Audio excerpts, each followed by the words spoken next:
Shalom, welcome to Up Close and Personal Podcast with me Rebecca Masih and Menara Doa Jakarta.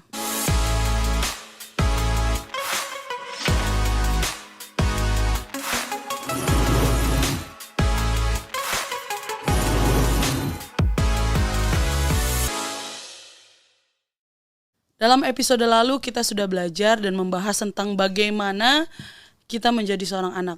Sampai setua apapun umur kita harus tetap belajar menjadi seorang anak.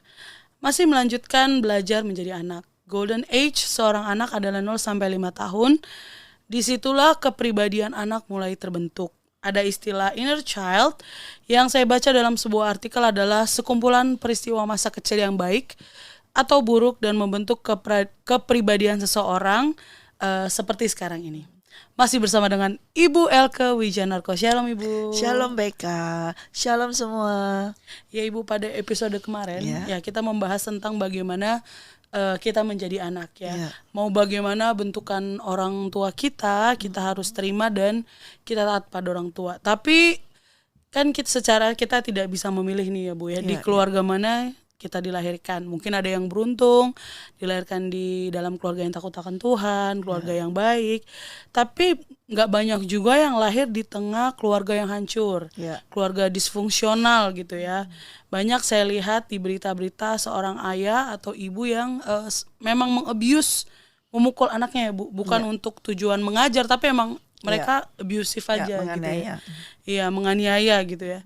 Nah kalau kita lahir dan ternyata kita punya orang tua yang seperti itu ya Bu. Apa yang harus kita lakukan? Bagaimana kita harus tetap bisa mempunyai hati seorang anak gitu? Iya. Ya memang disinilah perlunya suatu jamahan ya daripada Tuhan tentunya ya. Yaitu Bapa surgawi kita. Ya. Memang kejadian yang disampaikan mereka tadi yang diceritakan itu ya. Hati anak tersebut pasti akan hancur, ya, akan rusak, ya. Karena itu sebetulnya adalah tujuan utama daripada iblis itu memang merusak image kita semua, ya. Siapapun itu akan dirusaknya, ya. Nah, bila seorang anak ini hidup dari keluarga yang berantakan seperti ini dan kemudian dia mengalami siksaan dan seperti itu, ya, BK kembali lagi saya percaya kembalikan kepada Tuhan dalam arti gini. Memang kalau memang Tuhan memilih anak ini, memberikan kasih karunia kepadanya, ya. Maka saya percaya perlindungan dan protection dari Tuhan itu ada. Dalam arti yang terutama itu adalah di dalam rohnya. Ya mungkin di dalam kehidupan usianya dia berkembang menjadi anak yang liar ya. Liar, jahat karena akibat perilaku yang dia terima, ya. Tetapi bila memang kalau Tuhan sudah menentukan anak ini akan dia jamah untuk bisa bertobat, maka Tuhan akan memakai segala cara untuk bisa membuat anak ini bertobat. Entah itu berjumpa dengan seorang temannya, atau berjumpa dengan rekannya, atau berjumpa dengan hamba Tuhan atau bagaimana. Singkat cerita sampai akhirnya misalnya kalau anak ini bertemu dengan yang Tuhan sudah kehendaki, yaitu hamba Tuhan yang akan untuk mengarahkan kepada ini. Ya, tentunya memang sukar. Ya, disinilah kita perlu menyampaikan kebenaran firman Tuhan terlebih dahulu, bahwa dia diciptakan itu betul berasal dari kedua orang tuanya, ya. Tetapi yang terutama dia hadir, dia ada di dunia ini selain adanya orang tua, tetapi ada rencana daripada Tuhan Allah Bapa. Nah itu bahwa dia harus kita beritahukan bahwa kamu memiliki Bapa surgawi. Ya, Bapa surgawi yang sesungguhnya, ya. Kalau yang ada saat ini mungkin bapamu yang jahat itu bapak secara jasmani biologis atau ibu yang jahat secara biologis, tetapi ada Bapa surgawi. Nah, kita mengenalkan terlebih dahulu, ya, supaya anak ini menerima kasih dari Bapa surgawi terlebih dahulu, dijamah terlebih dahulu. Ya, kemudian kita tentunya akan mengarahkan, ya. Mengapa orang tuamu melakukan hal demikian kepadamu? Pasti ada sebab, ya. Entah itu juga dia mengalami hal yang sama dari orang tuanya, ya. Jadi itu seperti kayak turun menurun seperti itu. Tetapi tentunya kita akan sampaikan kepada anak ini. Dan Tuhan sudah memilih dia kalau dia menerima Yesus Kristus. Berarti itu pilihan daripada Tuhan untuk dia bertobat, berubah. Dan Roh Kuduslah yang akan menyembuhkan luka batin tersebut. Dengan jamahan dari Roh Kudus, tentunya anak ini ya harus membuka hati ya seperti itu. Nah, yang terpenting kita harus sebagai hamba Tuhan, sudut pandang saya ya. Saya harus akan memberitahukan kebenaran firman Tuhan kepada anak ini terlebih dahulu. Ya, supaya mereka tahu bahwa oh ternyata aku lahir di dunia ini bukan hanya karena orang tuaku, tetapi ada God's planning ya, ada rencana Tuhan di dalam kehidupannya. Nah, kita arahkan kembali ke dia bahwa Tuhan mengendaki suatu kehidupan yang benar, yang baik untuk kamu. Ya. Kalau memang orang tuamu mengalami siklus yang begitu yang dialami orang tua, nenek moyangnya semuanya, tetapi kamu bisa, kita berkata ambil keputusan, tidak, aku mau hidup bersama dengan Tuhan Yesus. Nah, itu pun akan terputus karena Roh Kudus yang akan membimbing anak-anak ini. Seperti itu. Ya, tentunya ada proses mereka. Membutuhkan healing time ya, membutuhkan waktu. Ya, tidak bisa langsung immediately langsung oh ya bisa. Bisa juga semuanya berasal daripada Tuhan. Ya, dan juga kerjasama daripada si anak tersebut. Ya, kalau dia langsung mau ya, nah, maka akan cepat sekali perubahan, kesembuhan daripada manusia batinnya itu cepat sekali. Sehingga dia akhirnya dia bisa menerima apa yang dia alami semuanya, dan dia tahu ternyata bahwa sekarang Tuhan Yesus memiliki rancangan yang luar biasa dalam kehidupannya, dan dia masuk dalam rancangan tersebut. Maka point of view dari anak ini kepada orang tua pasti akan berbeda.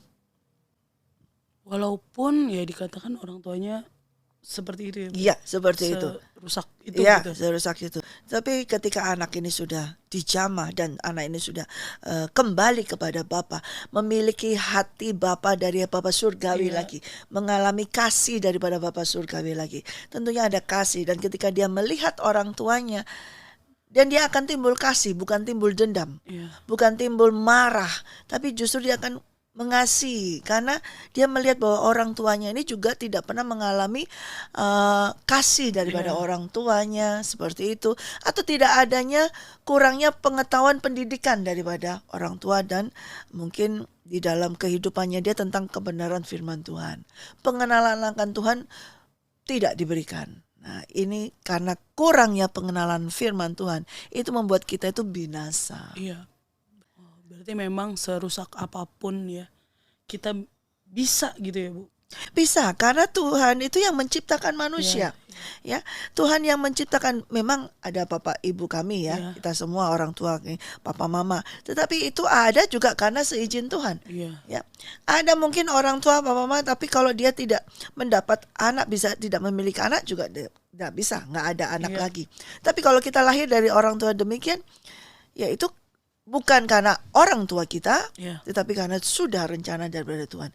Dan serusak apapun, tidak ada hal yang sukar bagi Tuhan Allah Bapa untuk memperbaikinya, bahkan membuatnya menjadi baru lagi. Ya. Tidak ada barang yang sehancur apapun yang tidak bisa diciptakan ulang oleh Tuhan Allah Bapa, karena Dialah Sang Pencipta tersebut. Iya betul. Ya. Cuman tetapi ya Bu ya, banyak yang gimana ya, Tuhan tuh beberapa gitu ya, bahkan dulu sempat juga saya alamin gitu ya, ketika saya bertanya-tanya gitu, kenapa Tuhan saya seperti ini, bagaimana, kenapa, dan akhirnya at the end ada masa di mana saya menyalahkan Tuhan. Gitu, kenapa Tuhan Engkau menghadirkan saya di tengah keluarga yang seperti ini, kenapa tidak yang seperti teman saya atau apa gitu. Dan bukannya saya malah mau mendekat gitu ya kepada Tuhan, malah saya menolak Tuhan dan menjauhi Tuhan gitu. Nah, itu bagaimana ya Bu? Itu bagian dari proses itu. Saya pun demikian. Saya pernah mengalami tersebut ya. Saya juga pernah merasa, kenapa aku dilahirkan dari keluarga ini? Itu semua pasti akan ada di dalam kehidupan daripada anak-anak ya, sampai dewasa. Nah, itu sampai menunggu suatu proses di mana masa dan akhirnya adalah semuanya bergantung pada waktunya Tuhan, PK. Bukan waktu kita. Ya, dan sewaktunya Tuhan, kalau sudah tiba waktunya Tuhan, maka Dia sendiri bisa mengubah semuanya, pola pikir, semua gaya hidup itu Dia bisa mengubah semuanya. tentunya dengan kita ya tergantung dari pribadi masing-masing.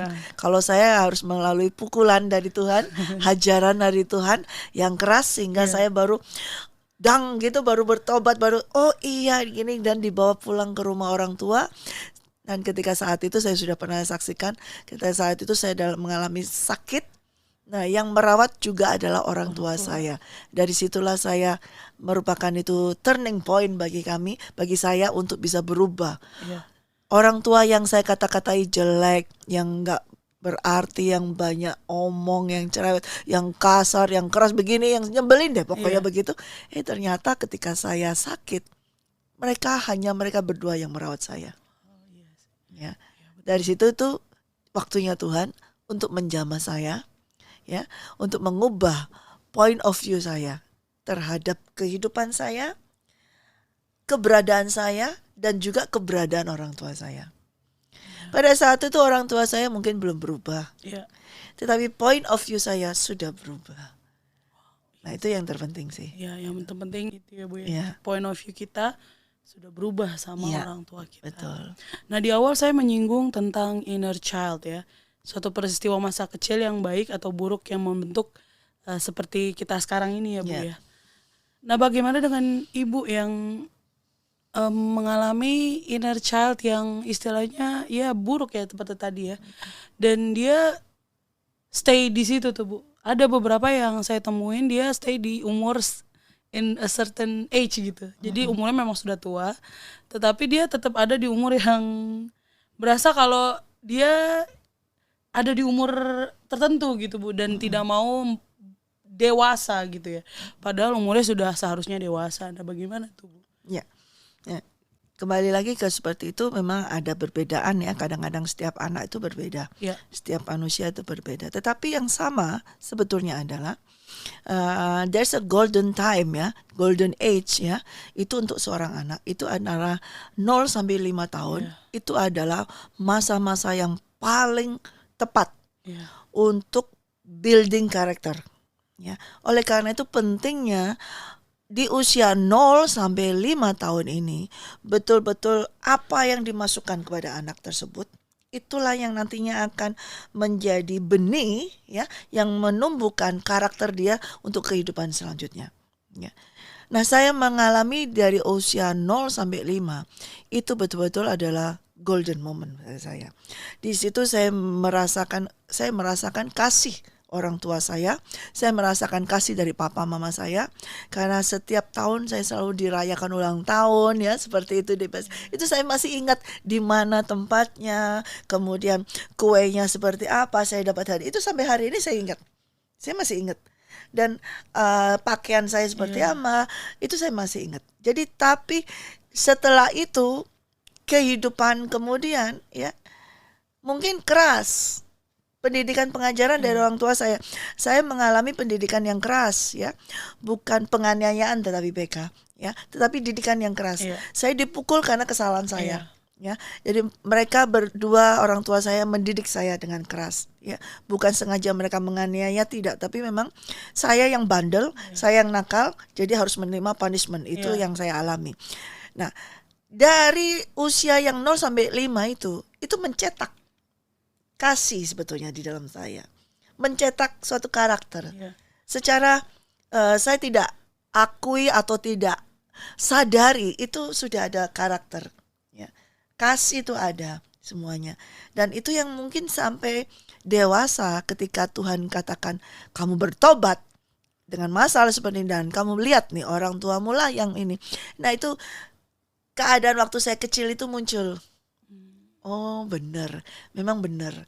Jadi saya kalau ngalami kekerasan dari mereka keras, mereka pukul, itu memang benar karena saya bandel, karena saya memang yang keluar dari aturan. Nah, itulah yang membuat saya cepat untuk repent, cepat untuk bertobat. Karena inner child yang kau bilang itu, yang kecil itu 0 sampai 5 itu masih membangun, ada benih sampai hari ini. Nah, ketika seseorang itu malah justru dari usia 0 sampai 5 itu malah kalau dia mengalami hal yang gak enak. Nah, itulah yang mau dihapus dalam memorinya dia. Ya. Sehingga orang itu merasa tidak, masa kecil itu kalau nggak enak dia mau hapus, dia lupakan. Nah itu akan nampak ketika saya tanya, coba ceritain masa kecilmu, ya begitu. Nggak ada sih, biasa aja, nggak ada apa-apa. Nah itu pasti ada sesuatu yang mau dihapus, dihilangkan dari memorinya dia. Nah padahal itu adalah mau jelek, mau baik, itu adalah the golden age. Dari situ harus dibongkar dulu, barulah kalau dia dengan suatu momen di mana dia bertobat, kita bisa building the character from the beginning, bisa seperti itu. Oh iya sih, aku juga kalau aku nggak inget malah 0 sampai 5 tahun, nggak inget sih kalau nggak inget beneran. Saya masih ingat rumah saya seperti apa, baju saya apa, rambut saya dibikin apa oleh mami, diapain, masih ingat. Masih ingat ya? Masih ingat. Wow. Dan apa yang dilakukan, karena waktu kecil itu papi saya itu memulai begitu saya lahir, papi saya itu memulai hobi barunya yaitu fotografi. Dan sayalah model satu-satunya. Iya. Jadi dari kecil usia bayi sampai itu saya selalu jadi modelnya. Ya untuk foto semuanya seperti itu. Dan lagi satu BK ini yang tetap ingat dalam kehidupan saya dan itu tidak saya sadari, yaitu contoh seperti ini. Papi saya itu penggemar musik jazz dan dia suka musik jazz. Dia koleksi dalam zaman dahulu PH ya, piringan hitam ya. Banyak sekali semuanya jazz yang klasik, beneran jazz, bukan yang jazz pop begitu ya. Nah, ketika saya lahir dan terus itu saya setiap hari telinga itu mendengar dia menyetel lagu itu, lagu-lagu jazz semua, lagu-lagu jazz semuanya. Dia itu tahu semua lagu jazz ya. Nah kemudian setelah dewasa saya tidak diajar musik tidak, tapi saya balet ya. Saya langsung 4 tahun dibawa ke balet, tapi klasik itu pun saya sudah mendengarkan. Tapi saya musik tidak dilatih untuk main musik atau menyanyi tidak. But one day, suatu saat ya, ketika saya pergi berjalan-jalan, kemudian setelah saya jalan untuk sebagai model, segala macam, dengar lagu-lagu, kok saya pernah dengar ya ini ya, seperti ya, saya pernah dengar ini, ya. Somehow I don't know what the song of the name ya, maksudnya nama dari lagu itu tersebut aku tidak pernah dengar, but I know this song gitu lah ya begitu, karena itu so familiar for me gitu lah ya. Nah itu seringkali demikian juga di dalam hal. Misalnya saya sering diskusi dengan Pak Nathan tuh ya, MD kita di sini ya, tentang lagu-lagu. Dia bilang, saya lagu gini-gini, kok tahu semua? Ya bilang gitu. Iya karena saya tahu, karena saya pernah ada di momen itu. Nah itu adalah kayak building karakter ya. Jadi nggak sengaja saya nggak tinggal, maksudnya saya tidak develop musik tersebut dalam kehidupan saya, but I know musik gitu loh.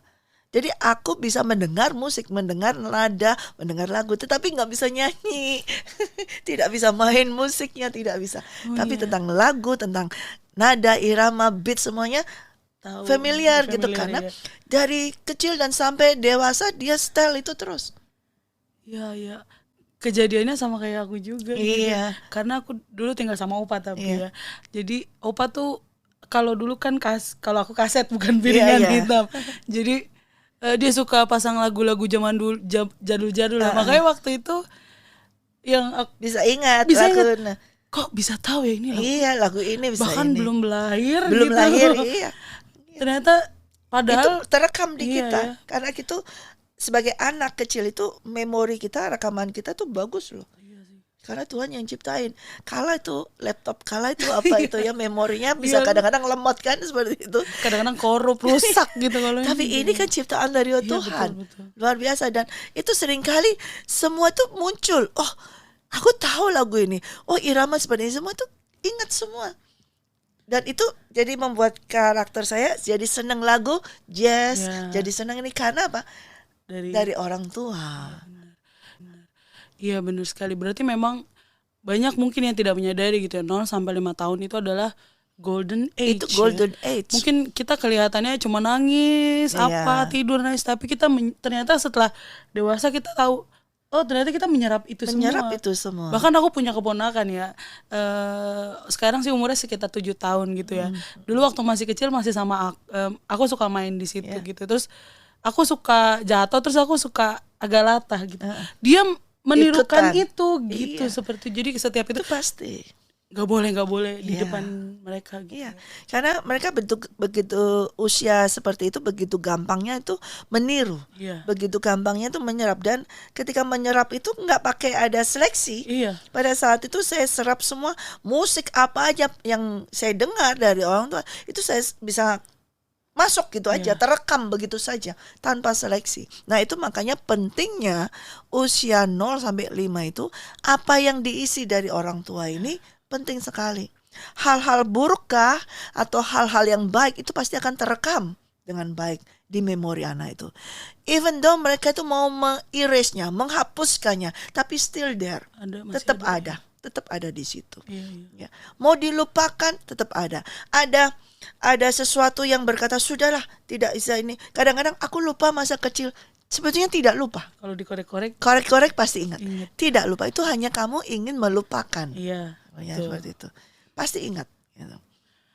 Nah, kalau yang tadi ya Bu kan mungkin orang tuanya abusive nih. Bagaimana kalau ada juga orang tuanya tuh lemah, Bu? Jadi misalnya ibu bapaknya terutama bapak ya, mungkin mamanya lebih dominan sehingga bapaknya iya terus tidak bisa memberikan keputusan layaknya sebagai kepala keluarga gitu, sehingga anak-anaknya melihat dan mulai iniin bapaknya juga gitu, merendahkan bapaknya atau apa, sehingga mereka pikir gitu, mak bapak gue gampang lah, gue mau ngomong kotor, ngomong kasar sama mereka, nggak apa-apa lah. Nah itu gimana tuh Bu? Kalau yang seperti itu? Ini dalam sudut pandang untuk anak itu atau bagaimana? Iya, sebagai anak mungkin ya. Ya, sebagai anak, kalau dia sudah bisa dewasa, kalau dia berada di dalam, artinya ada suatu teman atau orang tua lain lagi, misalnya seperti paman atau bibi atau om atau tante ya, yang bisa ngarahkan, atau saudara, ya tentunya akan berbeda ya. Dan selagi seperti tadi yang saya katakan, dengan sejalannya usia itu nanti baru bisa akan berkembang ya. Tentunya dengan kembali ada yang berkembang jadi jelek, ada yang berkembang tambah jadi baik, tapi ada juga yang berkembang menjadi protektif ya. Kalau menjadi seperti kayak nggak mau ini jadi ini seperti itu. Nah, ini semua kembali kepada anak-anak tersebut dan bagaimana kasih karunia daripada Tuhan ya. Kalau dia sudah misalnya ditangkap oleh Tuhan, saya percaya Tuhan akan menyembuhkannya, Tuhan akan menolong dia ya. Dan kembali lagi dia tidak akan saling menyalahkan, dalam arti memang di dalam rumah tangga tersebut bisa saja terjadi yang disampaikan oleh BK antara orang tua dengan ayah dengan ibu itu tidak sejalan seperti itu dalam hal mendidik ya. Nah, oleh karena itu firman Tuhan tidak demikian bagi orang tua ya. Bagi setiap orang tua harus mengajarkan hal yang sama kepada anak-anak. Segala sesuatu harus diturunkan, harus diajarkan yang sama. Artinya memang dari mereka sebagai orang tua, ayah dan ibu, seharusnya ada kesepakatan di dalam pengajaran. Ya, kalau orang tua laki iya, ibunya juga harus berkata iya. Kalau yang ibunya iya juga harus, ayahnya juga harus berkata iya, mendukung seperti itu. Nah, tetapi untuk keadaan seperti itu kan kadang-kadang tidak ada balancing yang benar seperti itu. Ya tentunya kembali lagi saya tidak ini karena saya juga ngalami. Hanya karena pertolongan daripada Tuhan Yesus Kristus. Turun tangannya dari Tuhan, campur tangannya Tuhan di dalam kehidupan kita. Itu tanpa kita sadari. Sebelum kita bertobat loh. Ya. Sebelum saya mengakui Tuhan Yesus Kristus sebagai Tuhan dan Juru Selamat saya, campur tangan Tuhan itu sudah ada sejak awal. Ya. Di mana dia mengarahkan, kemudian untuk tetap baca firman, untuk ini mendengar dan akhirnya bertobat seperti itu ada campur tangan Tuhan. Ya. Kalau misalnya ada seperti itu saat ini yang sedang menonton, ya di podcast ini ada anak-anak atau saudara-saudara yang mungkin sudah dewasa tetapi mengalami orang tua yang timpang seperti itu ya. Nah, sekarang bukalah hatimu kepada Tuhan ya. Izinkanlah dirimu untuk dijamah oleh Roh Kudus, supaya Roh Kuduslah, yaitu Bapa Surgawi, itulah yang akan memberikan kasih yang sempurna kepadamu, sehingga engkau bisa melihat kasih Bapa itu yang sebenarnya, kasih yang sesungguhnya, dan kau akan bisa mengasihi kedua orang tuamu dengan kasih Bapa itu. Jadi jangan sampai tunggu hajaran daripada Tuhan, jangan sampai tunggu Tuhan memukulmu seperti yang saya alami. Sampai saya menunggu pukulan dari Tuhan, hajaran dari Tuhan, baru saya bertobat, baru saya membuka diri, membuka mata, membuka pikiran, dan melihat ternyata sejelek-jeleknya orang tua saya tetap orang tua yang terbaik bagi saya. Ya, jadi janganlah menunggu sampai Tuhan menghajarmu. Ya, tetapi saya mau bacakan di dalam firman Tuhan, di dalam Ibrani 12, ya, ayat 5. Dan sudah lupakah kamu akan nasihat yang berbicara kepada kamu seperti kepada anak-anak? Hai anakku, janganlah anggap enteng didikan Tuhan. Janganlah putus asa apabila engkau diperingatkannya. Karena Tuhan menghajar orang yang dikasihinya, dan ia menyesah orang yang diakuinya sebagai anak.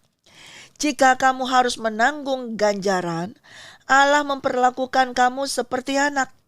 Di manakah terdapat anak yang tidak dihajar oleh ayahnya? Tetapi jikalau kamu bebas dari ganjaran yang harus diterita setiap orang, maka kamu bukanlah anak, tetapi anak-anak gampang.